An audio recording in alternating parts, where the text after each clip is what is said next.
Nubia focus pro 5G ZTE की तरफ से तकरीबन 1 से 1.5 मंथ पहले इंटरनेशनल मार्केट में लॉन्च किया गया था, लेकिन कुछ दिन पहले ही इस मोबाइल फोन को पाकिस्तान की मार्केट में भी लॉन्च किया गया है।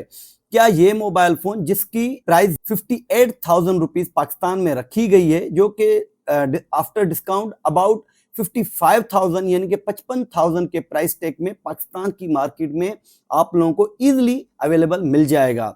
ये मोबाइल फोन 2 कलर मींस के ब्लैक एंड गोल्ड कलर में पाकिस्तान की मार्केट में अवेलेबल है। क्या ये मोबाइल फोन अपने इस प्राइस टैग को जस्टिफाई करता है या नहीं, आज के इस इन डेप्थ रिव्यू में हम इस मोबाइल के हर एक चीज को सही से डिस्क्राइब करेंगे और आप लोगों के सारे डाउट्स क्लियर कर देंगे। सो गाइज, अस्सलाम वालेकुम, this is Sachcha tech bar. Video में जाने से पहले बताना चाहूंगा कि ये mobile phone Krishna mobile zone Sardar market Kazi Ahmed की जानिब से मुझे प्रोवाइड की गई है। गाइस, सबसे पहले अगर मैं मोबाइल के डिजाइन एंड बिल्ड की बात करूं तो ये मोबाइल फोन 6.72 इंच के फ्लैट टाइप डिजाइन में मींस के डिस्प्ले के साथ पाकिस्तान की मार्केट में अवेलेबल है। मोबाइल का फ्रेम प्लास्टिक में और जबकि मोबाइल की बैक साइड जो है हमें ग्लॉसी टाइप यानी ग्लास मटेरियल में मिल जाती है। अगर मैं मोबाइल के ओवरऑल डिजाइन की बात करूं तो मोबाइल 55,000 के प्राइस टैग में काफी फिनिशिंग वाइज बहुत ज्यादा अट्रैक्टिव है, काफी लुकिंग में आपको प्यारा नजर आएगा। अगर मोबाइल के बैक साइड की बात करें तो यहाँ पर कलर कंट्रास्ट यानी कि मैट फिनिश ब्लैक और साथ ही में शाइनिंग ब्लैक कलर में आपको बैक से मिल जाएगी। बहुत बड़ा कैमरा बम्प दिया गया है जो कि कंप्लीटली तौर पर सर्कुलर शेप डिजाइन में, जिसके अंदर आपको 3 कैमरा लेंस और साथ ही में एक फ्लैश लाइट मिल जाएगी। इस मोबाइल की फ्लैश लाइट 1 से लेकर 7 स्टेजेस तक अपनी लाइट को डिम टू फुल जो है फ्लैशिंग में हमें प्रोवाइड करता है। मोबाइल की डायमेंशन का कहीं पर भी जिक्र नहीं किया गया, लेकिन अबाउट 8 mm की थिकनेस के साथ मुझे ये मोबाइल फोन लगता है। मोबाइल के बॉक्स में हमें main unit mobile phone, mobile का बैक कवर, साथ ही में प्रोटेक्टर, स्क्रीन प्रोटेक्टर जिसे कहा जाता है, एक 33 वाट का चार्जर और एक वायर्ड और कुछ डॉक्यूमेंटेशन मोबाइल के बॉक्स में हमें मिल जाती है।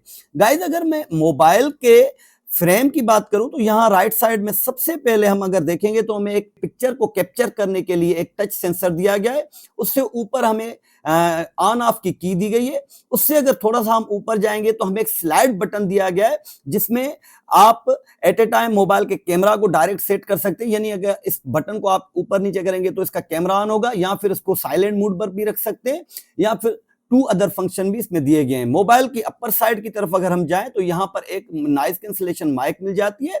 मोबाइल के लेफ्ट साइड में हमें एक सिम स्लॉट ट्रे मिल जाती है जिसमें एट ए टाइम हम 2 सिम्स यूज कर सकते हैं, मींस के इस मोबाइल फोन में मेमोरी कार्ड का ऑप्शन नहीं मिलेगा। इससे नीचे हमें वॉल्यूम रॉकर की, जिसमें हम वॉल्यूम को कम ज्यादा कर सकते हैं। अगर मोबाइल के बॉटम वाली साइड आए तो एक माइक, साथ ही में USB टाइप सी की चार्जिंग पोर्ट और एक स्पीकर मिल जाता है। यहां पर बताना चाहूंगा कि ये एक मोनो स्पीकर मोबाइल फोन है, यानी कि एक ही स्पीकर बॉटम साइड हमें मिल जाता है। ये मोबाइल फोन IP रेटिंग के साथ नहीं आता, सो पानी बिल्कुल जा सकता है इस मोबाइल फोन में और डस्ट प्रूफ भी नहीं है। और साथ ही में अगर मैं मोबाइल के वेट की बात करूं, क्योंकि ये ग्लास बॉडी मटेरियल में आता है, तो मोबाइल का वेट 224 ग्राम विदाउट कवर और कवर के साथ तकरीबन 240 ग्राम का बन जाता है, जो कि मेरे ख्याल में क्योंकि मोबाइल थोड़ा सा थिक भी है तो थोड़ा सा हैवी फील होता है। हाँ, वेट डिस्ट्रीब्यूशन सही है, लेकिन उसके बावजूद भी मोबाइल हैवी है। डिस्प्ले के नाम पर यह मोबाइल फोन 6.72 इंच का IP डिस्प्ले हमें देता है, जो कि 120 रिफ्रेश रेट के साथ आता है। मोबाइल की पीक ब्राइटनेस कितनी है कहीं पर भी मेंशन नहीं है, यहां तक कि ZTE की अपनी जो ऑफिशियल वेबसाइट है वहां पर भी मेंशन नहीं किया गया। लेकिन हाँ, इंडोर आउटडोर में विजिबिलिटी सही है, आपको एज सच ज्यादा डिस्टर्ब नहीं करने वाला है। यहां पर स्क्रीन प्रोटेक्शन के नाम पर कुछ भी मेंशन नहीं है, गोरिल्ला ग्लास वगैरह कुछ भी मेंशन नहीं किया गया है, जो कि मुझे लगता है कि मोबाइल का एक ड्रॉबैक है। मोबाइल में लाजमन जो स्क्रीन प्रोटेक्शन के नाम पर कुछ ना कुछ देना चाहिए था। साथ ही में अगर मैं स्क्रीन टू बॉडी रेशियो की बात करूं तो 92% है। अगर साइडों के बेजल्स की बात करें तो बिल्कुल ना होने के बराबर है। ऊपर वाली साइड थोड़े से चिन्स हमें मिल जाते हैं, लेकिन नीचे वाली साइड काफी ज्यादा चिन्स है, तो 92% मतलब कि स्क्रीन टू बॉडी रेशियो जो है वो ज्यादातर जो मेरे ख्याल में काउंट किया गया है वो मोबाइल के साइडों के बेजल्स के लिहाज से ही काउंट किया गया है। क्योंकि ये मोबाइल फोन IP डिस्प्ले के साथ आता है, सो ऑलवेज ऑन डिस्प्ले की हमें इस मोबाइल फोन में सहूलत नहीं दी गई है। सिक्योरिटी के नाम पर साइड माउंटेड फिंगरप्रिंट दिया गया है, जो कि वर्किंग वाइज बहुत अच्छा है। बहुत अच्छे से वर्क करता है, मिसमैच वगैरह नहीं होता। स्क्रीन डिस्प्ले के लिहाज से जो है हमें HDR10 HDR की सपोर्ट मिल जाती है। सो अगर आप ऑफलाइन ऑनलाइन HDR या HDR10 प्लस के कंटेंट देखते हैं तो ठीक है, आपको नजर सही से आएंगे। लेकिन यहां पर एक बात मैं करना चाहूंगा, क्योंकि ये एक एमोल्ड डिस्प्ले नहीं है। अगर आप मूवीज वगैरह देखते हैं तो वो आपको एमोल्ड डिस्प्ले वाले जो कलर कंट्रास्ट है वो आपको नहीं मिलने वाले। लेकिन आईपीएस का ये जो डिस्प्ले वो अच्छा दिया गया है, विविड कलर निकल कर आते हैं। लेकिन भाई एमोल्ड डिस्प्ले का आप जो यहां पर मजा है वो मिस करने वाले हैं। अगर मैं मोबाइल के परफॉर्मेंस की बात करूं तो ये mobile phone out of the box Android 13 और साथ ही में MyOS जो कि ZTE का अपना UI सिस्टम है 13 के साथ आता है। अब क्योंकि ये मोबाइल फोन इंटरनेशनल मार्केट में कुछ टाइम पहले लॉन्च किया गया था, इसलिए जो है एंड्रॉयड 13 वर्जन ही पाकिस्तान में दिया गया। लेकिन अगर कुछ टाइम पहले भी, क्योंकि एंड्रॉयड 14 को आए हुए भी काफी टाइम हो गया है, सो अगर मेरे ख्याल में नया वर्जन एंड्रॉयड का देते एंड्रॉयड 14 तो 15-16 के चांसेस थे। चिपसेट के नाम पर यूनिसॉक T760 ये एक 5G चिपसेट है, इस मोबाइल फोन में दिया गया है। साथ ही में 8GB RAM plus 12GB virtual RAM और 256GB का रोम वेरिएंट इस मोबाइल फोन में दिया गया है, एक ही वेरिएंट के साथ आता है। अब अगर हम इस चिपसेट की बात करें तो ये एक 5G चिपसेट है, यकीनन G99 से अपग्रेडेड चिपसेट है, तकरीबन 5 लाख के करीब का एंटूटू स्कोर देता है। यूजर इंटरफेस के लिहाज से 120 हर्ट्ज पर यह चिपसेट कमाल का काम करता है। मोबाइल काफी ज्यादा स्मूथ है, टच रेस्पॉन्स सेंसिटिविटी कमाल की देता है। लेकिन यहीं पर यह चिपसेट अपने साथ LTE की जो सपोर्ट है, इंटीग्रेटेड सपोर्ट, वो लेकर नहीं आता। मैंने इस मोबाइल फोन में सिम डालकर काफी यूज किया, मुझे कहीं पर भी LTE सपोर्टेड जो है वो इस मोबाइल फोन में इंटीग्रेटेड नजर नहीं आई। 4G प्लस वगैरह चलाता है। हाँ, बाकी internally storage based on system 3.1 दिया गया है, जिस लिहाज से ये मोबाइल फोन अगर आप यूज करें तो काफी स्मूथ, काफी फास्ट आपको फील होगा एप्लीकेशंस खोलने में, डाउनलोडिंग में, या अगर आप जो है एक एप्लीकेशन से दूसरी एप्लीकेशन के तरफ जाते हैं तो काफी क्विकली रिस्पॉन्स करता है। मींस के जब आप इस मोबाइल को यूज करेंगे, चलाएंगे या चला रहे होंगे तो आपको ऐसे फील होगा चलते वक्त ये मोबाइल फोन के कम से कम भी कोई अच्छा हाई मिड रेंज फोन, जैसे कि तकरीबन 70,000-80,000 का मोबाइल मैं यूज कर रहा हूं। सो मुझे मोबाइल का इंटरफेस, यूजर इंटरफेस चलाते हुए काफी स्मूथ लगा, टच रेस्पॉन्स बहुत ही कमाल का लगा। 55,000 के प्राइस टैग में मैं 100% इससे मुतमैन हूं। अगर फीडबैक हैप्टिक्स की बात करें तो मैंने इसका वाइब्रेशन मोटर ऑन किया, उसके बावजूद भी जब मैं मैसेजेस वगैरह पर टाइप कर रहा था तो भाई साइलेंट ही शो हो रहा था, मतलब कि फीडबैक हैप्टिक्स मुझे नहीं दे रहा था। अब इसकी कोई इंटरनली सेटिंग होगी, मैंने काफी ट्राई किया लेकिन मुझे कहीं पर भी नहीं मिला। अगर आप लोगों में से कोई ZTE का ये मोबाइल, ये मॉडल यूज कर रहा है और उसे पता हो सेटिंग का, तो प्लीज कमेंट में बिलो ताकि मुझे भी इसकी अवेयरनेस मिल जाए। अगर PUBG की बात करें तो ये mobile phone smooth ultra, balanced ultra, साथ ही में HD high up to 40 FPS तक सपोर्ट करता है। मैंने इस पर काफी देर तक गेमिंग वगैरह खेली, सही से काम कर रहा था। Mali G57 का जो है GPU इस मोबाइल फोन में दिया गया है, ये same GPU G99 processor chipset के साथ भी आता है। तो गेमिंग वाइज जैसे कि ये 5G चिपसेट है यूनिसॉक का, तो इस लिहाज से मुझे इस सच कोई ज्यादा अपग्रेडेड नहीं लगा। वैसे भी ये चिपसेट या ये मोबाइल फोन गेमिंग पर्पस के लिए नहीं बना। इस मोबाइल फोन का मेन जो पर्पस है वो आगे चलकर हम वीडियो में डिस्कस करेंगे। वीडियो को कंप्लीटली देखिएगा मेरे भाई। अगर आप नेटफ्लिक्स वगैरह पर वीडियोज या स्ट्रीमिंग करते हैं तो भाई यहां पर बताना चाहूंगा कि वाइड 1L3 की सपोर्ट ये मोबाइल फोन देता है। मींस के भाई आप फुल HD में इस मोबाइल फोन पर जो है वो नेटफ्लिक्स वगैरह पर वीडियोज या मूवीज नहीं देख सकते, जो कि बहुत बड़ा इस मोबाइल फोन का मुझे ड्रॉबैक लगा। भाई आधे लाख से ऊपर प्राइस देने के बावजूद भी, जबकि HDR10 प्लस की सपोर्ट ये डिस्प्ले देता है, उसके बावजूद भी यार यहाँ पर जो है वाइड 1L3 मतलब के आउट ऑफ सेंस बात है। कुछ बात मुझे ये समझ में ही नहीं आ रही, हजम ही नहीं हो रही मुझसे। हाँ, बाकी अगर YouTube वगैरह पर वीडियोस देखते हैं तो ये मोबाइल फोन डायरेक्टली आपको 4K की स्ट्रीमिंग दे देता है, जो कि बहुत अच्छी बात है। बाकी अगर मैं कॉल क्वालिटी की बात करूं तो नेटवर्किंग वगैरह सही है, सही से काम करता है। प्रोक्सीमिटी सेंसर जो है परफेक्टली वर्कआउट करता है। अच्छा, यहां पर बताना चाहूंगा कि गेमिंग वाली साइड जायरोस्कोप जो है वो भी इसमें इंटीग्रेटेड है, सो इसमें भी आपको टेंशन लेने की जरूरत नहीं है। बाकी प्रोक्सीमिटी सेंसर की बात कर रहे थे, वो प्रॉपर सही से वर्क करता है। अगर मैं ब्लूटूथ वर्जन की बात करूं तो 5.2 इस मोबाइल फोन में दिया गया, USB 2.0 दी गई है, NFC मोड इस मोबाइल फोन में दिया गया, रेडियो भी इस मोबाइल फोन में, और साथ ही में OTG भी ये मोबाइल फोन सपोर्ट करता है। गाइस अगर कैमरा वाली साइड आते हैं तो ये मोबाइल फोन 3 कैमरा लेंस के साथ आता है, जिसमें प्राइमरी लेंस 108 मेगापिक्सल का, साथ ही में बुकी मोड जिसे हम पोर्ट्रेट मोड कहते हैं वो 2 मेगापिक्सल का, और साथ ही में मैक्रो लेंस यानी वाइड एंगल लेंस जो कि हमें दिया गया है 5 मेगापिक्सल का।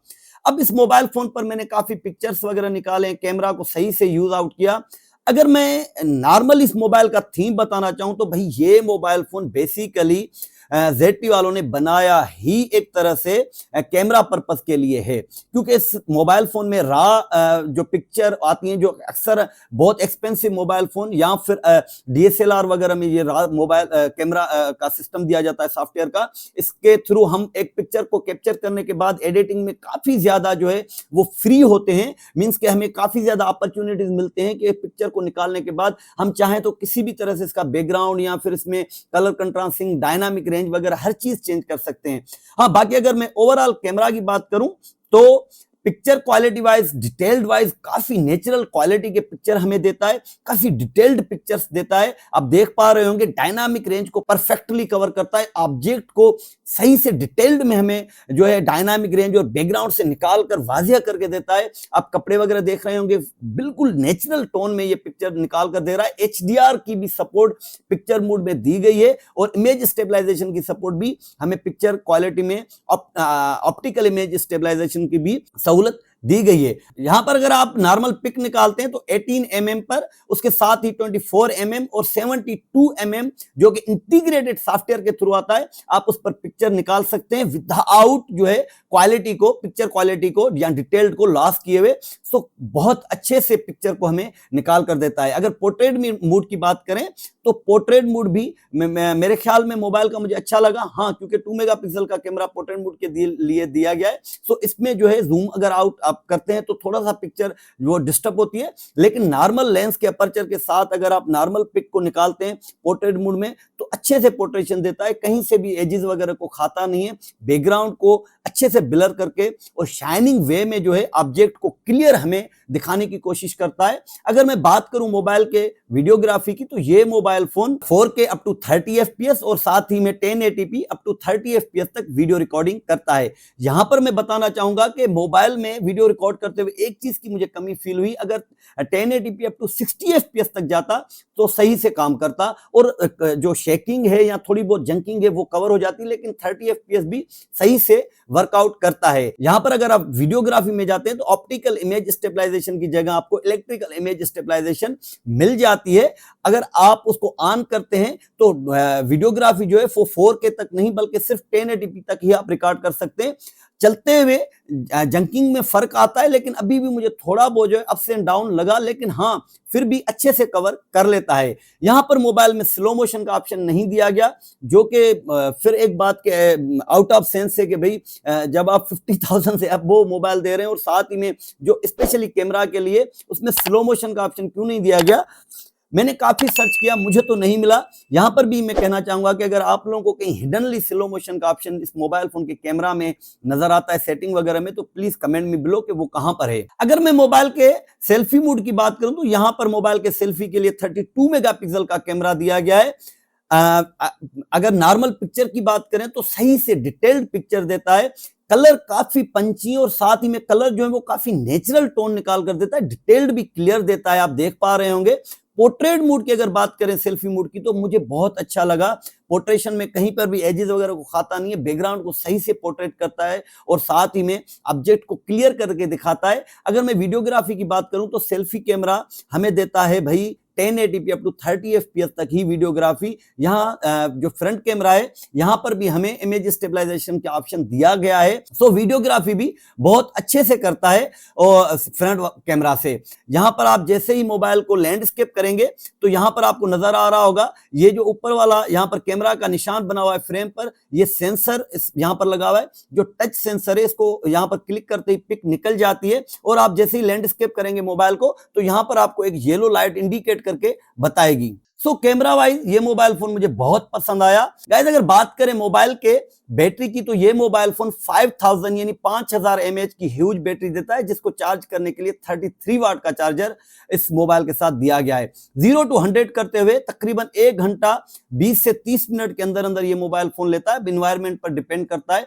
और वापस 100 to 0 करते हुए भी तकरीबन 7 से 7.5 घंटे ये मोबाइल फोन हैवी यूजेज में आराम से निकाल लेता है। सो बैटरी वाइज चार्जर को अगर 45 वाट या 60 वाट का दिया जाता तो कमाल की बात होने वाली थी, क्योंकि गर्मियों में ये मोबाइल फोन, क्योंकि बैक साइड से ग्लास बॉडी है तो थोड़ा वार्म अप भी होता है, और साथ ही में गर्मियों में ये मोबाइल थोड़ा तंग करेगा। लेकिन अभी जैसे मौसम ठंड की आ रही है, कोल्ड मौसम आ रही है, तो इस लिहाज से अगर आप इस वक्त परचेज करना चाहते हो और चाहते हैं कि आप सर्दियों का मजा लें, तो इस लिहाज से सही है, ठीक है। गाइस अगर मैं बात करूं मोबाइल के स्पीकर की, क्योंकि ये एक मोनो स्पीकर मोबाइल फोन है जिसमें डीटीएच साउंड का सिस्टम भी दिया गया है, लेकिन भाई आप कुछ भी दें, स्पीकर वाइज इस मोबाइल फोन से मैं मुतमईन नहीं हूं। स्पीकर में आपको साउंड क्वालिटी के लिहाज से वो बेसिक साउंड नहीं मिलने वाला, डमडम वाला साउंड ही मिलने वाला है। अगर आप ये सुन पा रहे होंगे तो जो वॉइस क्वालिटी है वो भी मुझे जो है वो क्लियरिटी, वो चीज मुझे स्पीकर में फील नहीं हुई। साथ ही में मोबाइल काफी ज्यादा स्लो डाउन 56 GB रोम दिया गया है, और साथ में रैम रोम का जो सिस्टम है वो UFS 2.2 पर दिया गया है। अब यहाँ पर 8 GB और साथ में वर्चुअल रैम 8 GB भी दी गई है। तो ओवरऑल मैं स्पीकर को बिलो एवरेज रखूंगा। वॉइस क्वालिटी, आवाज तो ज्यादा है लेकिन वो क्वालिटी मुझे फील नहीं हुई, वो क्रिस्पीनेस आवाज का जो है, या फिर इसके साथ साथ जो थोड़ा बेसिक साउंड होता है वो इस मोबाइल फोन में नहीं आया नजर। साथ ही में एक ही स्पीकर बॉटम साइड से दिया गया, तो बिलो एवरेज स्पीकर को हम रखेंगे। अगर मैं ओवरऑल इस मोबाइल फोन की बात करूं तो गाइस सिंपली थीम निकालकर अगर मैं इस मोबाइल फोन के कॉम्पिटिटर के साथ कंपेयर करूं, इन सबसे मुझे ये मोबाइल फोन बेटर लगा, अच्छा लगा। बस इस मोबाइल फोन में 2 से 3 जो है ड्रॉबैक है। एक IPS डिस्प्ले जो कि मुझे पसंद नहीं आया, मोनो स्पीकर, एक स्पीकर जो कि मुझे पर्सनली पसंद नहीं आया। सो मेरे ख्याल में 55,000 के प्राइस टैग में अगर आप अच्छे लुक के साथ जाना चाहते हैं, और साथ ही में अगर आप अच्छे कैमरा वाले मोबाइल फोन की तरफ जाना चाहते हैं, तो ये एक बेटर चॉइस हो सकती है। हाँ, Android 13 ये कुछ जो चीजें थी वो इसमें ड्रॉबैक थे, बाकी ओवरऑल ये मोबाइल फोन मुझे अपने प्राइस टैग में अच्छा लगा। बस 3-4 हजार मुझे महंगा लगता है। 50,000 तक अगर रहता तो कमाल का रहने वाला था, लेकिन क्योंकि अभी थोड़ा करेंसी और मोबाइल फोन जितने भी उसमें टैक्सेस लगाए, तो इस लिहाज से ये मोबाइल फोन थोड़ा अपग्रेड हुआ है। तकरीबन 8,000 रुपए प्राइस ज्यादा रखी गई है, लेकिन ओवरऑल मोबाइल फोन अपने प्राइस में सही है। सो गाइज ये थी आज की वीडियो। अगर वीडियो अच्छी लगी तो भी मेरे चैनल को सब्सक्राइब करते हुए बेल आइकन बटन को कर दे क्लिक। वीडियो को जितना हो सकता है उतना करें शेयर। मिलेंगे इससे भी किसी अच्छी मोबाइल फोन के साथ और साथ ही में अच्छे रिव्यू के साथ। सो गाइज इसी के साथ अपना और अपने प्यारों का रखिएगा बहुत सारा ख्याल। अल्लाह निगहबान।